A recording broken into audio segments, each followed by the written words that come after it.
Assalamualaikum warahmatullahi wabarakatuh. Ah, Teman-teman, saya pribadi ya dan beserta keluarga saya mau ikut ngucapin prihatin karena banyak sekali teman-teman saya, saudara-saudara kita semua yang 2-3 hari ini terdampak oleh banjir ya, di daerah Jakarta dan Bekasi, Karawang, Jabodetabek lah. Saya ikut prihatin dan saya berharap, saya berdoa agar banjir tersebut segera surut dan kehidupan kita kembali normal seperti sedia kala. Dan saya mengajak kepada teman-teman semuanya yang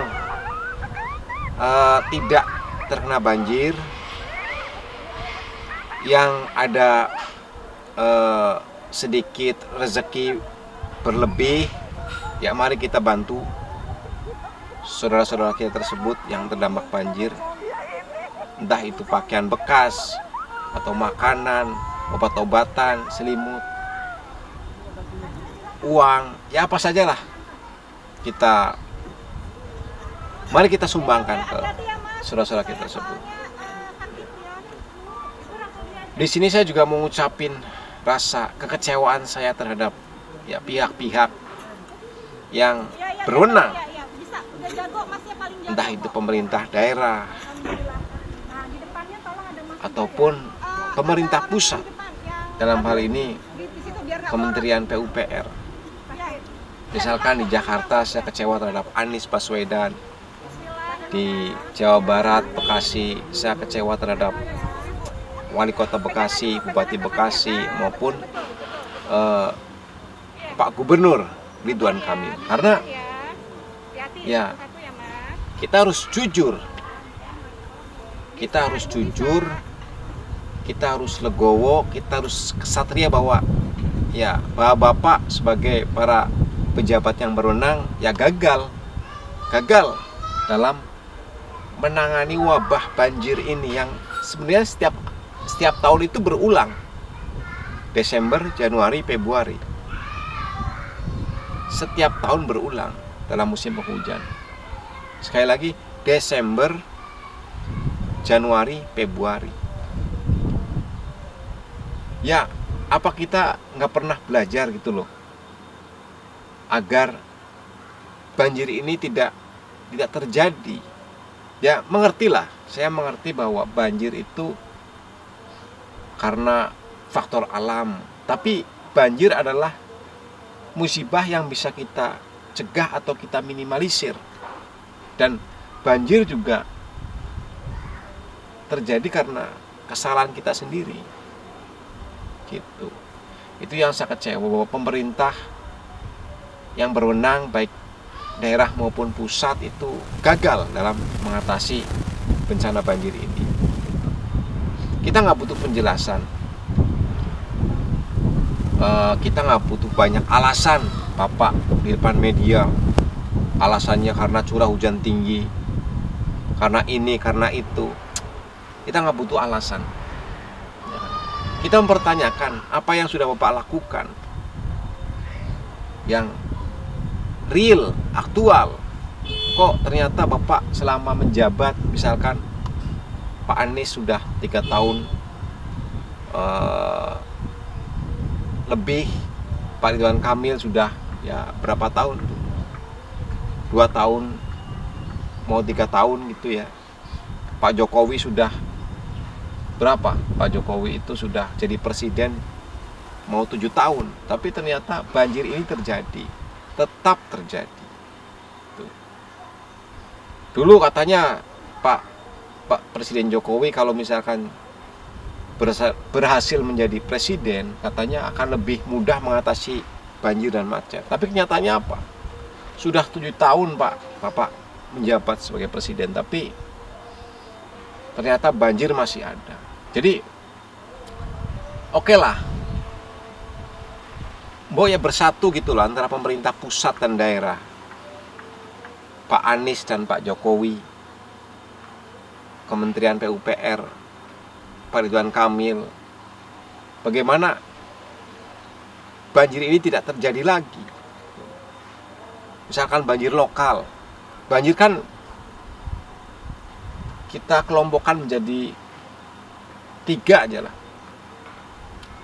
Banjir lokal karena got mampet, curah hujan tinggi dan got mampet. Banjir kiriman karena misalkan di Jakarta itu Sungai Ciliwung, atau banjir yang karena pantainya pasang. Nah, masing-masing banjir itu kan harus punya strategi masing-masing untuk mengatasinya, obatnya, baik jangka pendek maupun jangka panjang, gitu loh. Harusnya dipetakan daerah-daerah mana saja yang selama ini terdampak banjir, dipetakan lah. Terus pelajari kenapa daerah ini banjir, terus cari obatnya, jangka pendek dan jangka panjang. Tapi ini udah bertahun-tahun kok masih saja terjadi, gitu loh. Oh, hujan lebat sekian milimeter, di atas 150. Ya, sebagai orang yang memimpin, ya kan, orang yang pejabat yang berwenang harusnya memperkirakan dong kemungkinan terburuk. Kalau perlu bagaimana seandainya Jakarta dan sekitarnya diguyur hujan selama sebulan, setiap hari selama sebulan, dengan curah hujan lebat dan tidak banjir. Nah, itu harus antisipasi, harus cari hal yang paling buruk dan cari bagaimana mengatasinya. Saya masih melihat banyak sekali got-got yang mampet, sehingga hujan lebat sedikit banjir lokal. Pompa-pompa nggak berfungsi secara maksimal misalkan.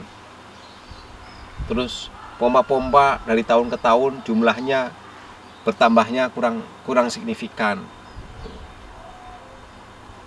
Terus sampah-sampah di kali masih banyak terlihat di got-got. Oke, ini kesalahan kita bersama, tapi sebagai pemerintah harusnya bisalah mengatur melalui lingkup pemerintahan yang lebih kecil, baik desa, kecamatan, kabupaten. Ya, untuk mengatasi ini ya perlu sinergi dari lingkungan terkecil sampai paling tinggi, yaitu pemerintah pusat, termasuk masyarakatnya. Jangan buang sampah sembarangan. Tapi ya itu dimulai dari pemimpin ini, kuncinya pemimpinnya yang harusnya punya ide dan visi besar, kemudian diimplementasikan di lapangan. Gitu. Bagaimana agar masyarakat nggak buang sampah sembarangan? Bagaimana agar kali-kali bisa dinormalisasi secara efektif? Gitu. Jadi ini PR kita bersama. Ini PR kita bersama memang. Tapi ya saya tetap bingung. Ini udah bertahun-tahun, puluhan tahun banjir masih saja terjadi, dan kelihatannya kayak nggak ada progres dalam mengatasi banjir ini. Sekali lagi, kami sebagai masyarakat nggak butuh lah penjelasan panjang lebar 1000 alasan yang kelihatannya bapak dan ibu pejabat berwenang pengen ngeles gitu. Oh, ini bukan salah kami sudah maksimal. Udahlah, nggak usah banyak alasan. Tampil di media, minta maaf pada masyarakat bahwa memang pemerintah daerah, pemerintah pusat telah gagal, dan saya akan perbaiki, saya akan ini, ya kan, progresnya ini. Itu dong satria. Dan sekarang yang sudah terdampak banjir, mohon segera turun para pemangku kepentingan yang bertanggung jawab untuk segera mengirim bantuan, makanan, obat-obatan, selimut, Kalau bayi susu, ya kan? Bikin sebuah pengungsian sementara yang bersih, higienis, tapi juga tetap mematuhi protokol COVID-19. Oke, saya pertanyakan lah sekali lagi kinerja Pak Ridwan Kamil, Pak Anies Baswedan. Ya, kami sebagai masyarakat ya pantas kecewa karena saudara-saudara kami banyak sekali yang terdampak banjir. Nah, janji Bapak mana dulu kan? Katanya membereskan banjir, tapi ternyata belum berhasil. Itulah, mohonlah ini menjadi prioritas sehingga tahun depan harapan kita tidak terjadi banjir lagi. Itu saja Pak, mohon maaf ini keluh kesah mewakili masyarakat, mewakili teman-teman saya, mewakili saudara-saudara saya yang 2-3 hari terdampak banjir, ya kan? Kalau memang perlu bikin tanggul, bikin. Kalau perlu bikin waduk, bikin segera. Got-got mampet, beresin. Pompa-pompa banyakin. Tuh. Oke Pak, saya berharap Bapak bisa memperbaiki kinerjanya. Saya lagi mudah-mudahan kalau Bapak bisa memperbaiki kinerja, tahun depan tidak banjir lagi. Itu saja. Terima kasih Pak. Sehat selalu buat teman-teman yang terkena banjir, sabar. Mudah-mudahan ini ada berkahnya. Assalamualaikum warahmatullahi wabarakatuh.